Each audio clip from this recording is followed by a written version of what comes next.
Hey, it's Nikachu, and today we are going to take a look at how trading cards get graded. Collectors get their cards graded to verify their authenticity, but also to determine its condition, because the better the condition and higher the rating, the higher the value. Today's story features Adam, who opened a Gold Star Umbreon from the Pokemon trading card game. He's going to get his card graded by Card Market, and we're going to be able to watch the card grading process, one step at a time. We just arrived at the grading center itself. They even have a lovely little sign at the front indicating the Card Market grading is done here. It's actually a really nice building. I can't wait to go inside and see exactly what the whole grading process is like and finally get this bad boy graded. Okay. If I hand deliver the cards, is this like a fast food service? I'd like to make an order for some graded cards. I'll make it a combo, and I'd like my combo with extra rating. So I step into this amazing office and I'm met by one of the founders, Gyog, who walked me through the grading process step by step and showed me exactly how your cards go from arriving at the grading center to being graded and finally being shipped out. We are a team of 10 people with over 150 years experience in TCGs together.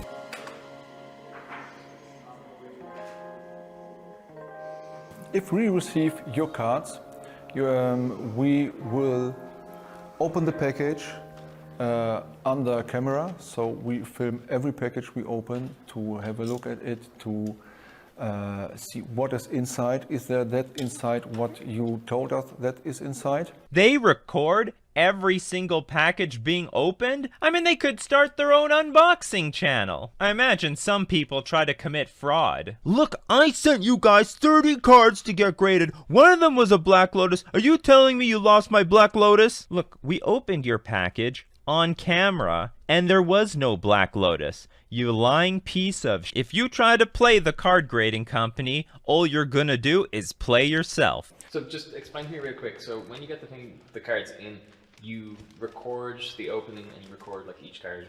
Why?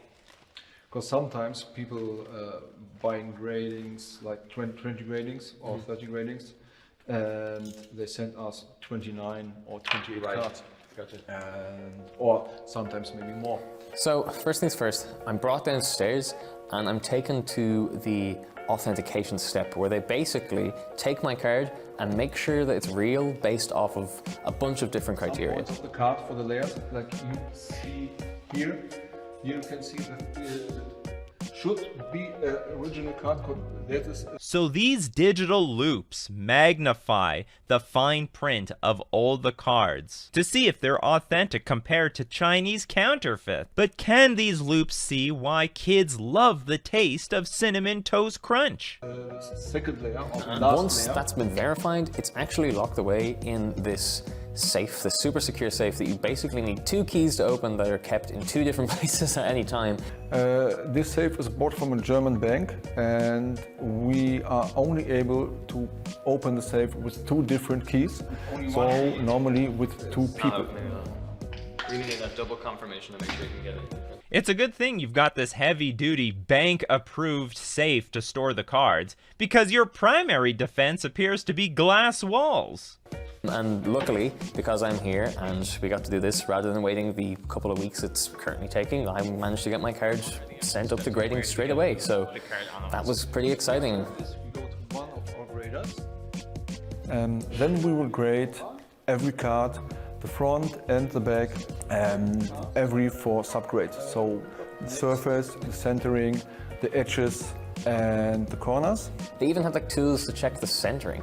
Like, what a niche Special tool. centering scale, so we can put the scale on top of nearly every TCG card. I've never seen this tool before. When I make my card grading order, they should throw this in as part of a combo. They would make a killing. Centering is actually one of those really annoying things to get graded, because you could have opened a card fresh out of a booster. It looks perfect, gem int, but the problem is that the centering might be a little off, and that takes it down some grades. Then we can see from the left to the right side, from the top to the bottom, how this card is centered.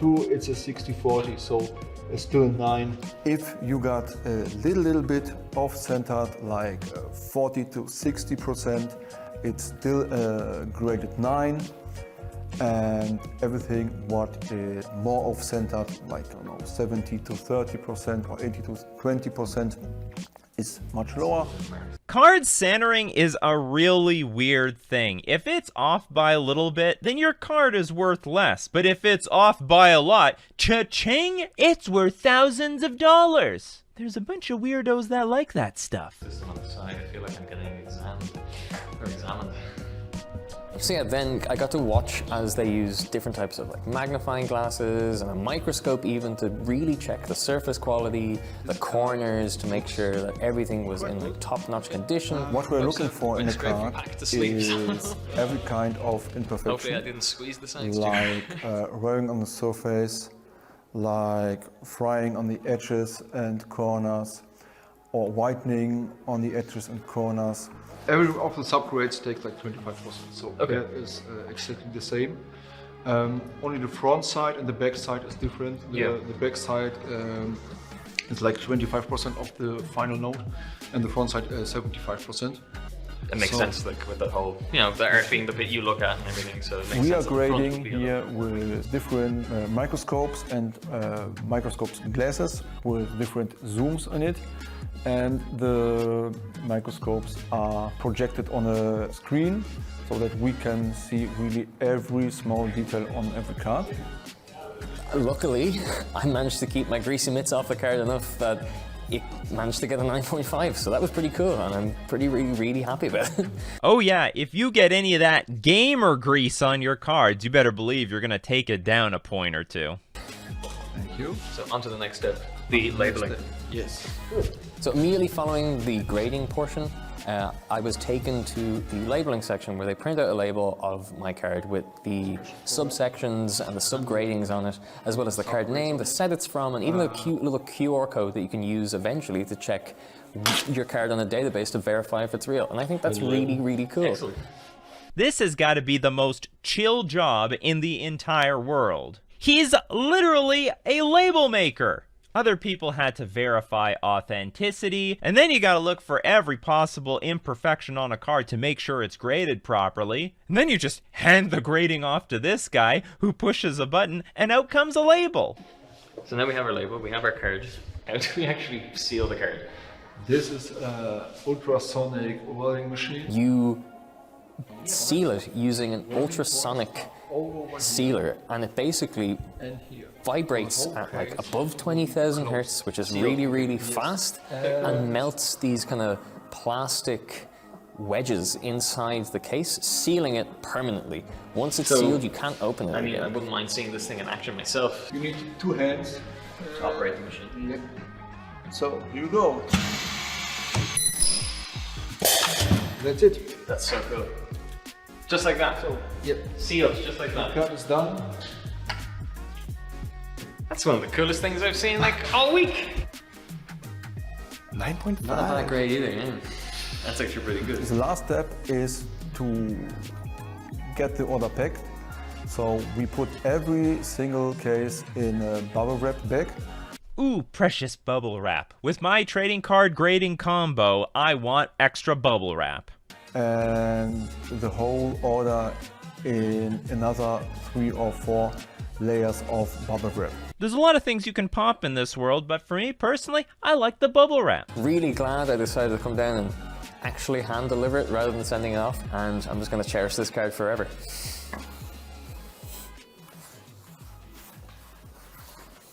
Card graders can be a weird bunch. You see, some of them like to store their cards as part of their collection, but other ones carry them around like jewelry. But I don't know why anyone would want to do that. Aren't you gonna sun bleach your Black Lotus? Yeah, this is pretty cool. In English, this would be a legal expert or legally accepted expert. Paul and Georg, the card market grading owners, are allowed to produce this kind of legal document. So basically, if they're writing a paper saying this major card is worth €1,000 because it is an authentic black bordered underground sea whatsoever, this will be a valid testimony or document and accept it in court. This sounds pretty special because not everyone is a legal trading card game expert. Take Logan Paul, for example, who got his sealed case of Pokemon boxes authenticated. And you authenticated this? Yes, me and Michael are going to go over when it came to my office that day, what I looked for. And then we're going to speak back and forth about why we like the seal. Oh my God, bro. G.I. Joe! G.I. Joe! In the end, the box wasn't so authentic. We at Card Market also obviously see a lot of potentially fake cards shipped to us every day, and people who aren't sure whether or not what they received is real or what is fake, and having an additional service that will allow us to also better identify whether or not a card is indeed authentic is only beneficial for us as a platform. Well, that's my video for today. Comment below if you learned anything about the card grading process. Smash like for perfect 10s, and don't forget to subscribe to my channel so you can have a perfect 10 you can wear around your neck.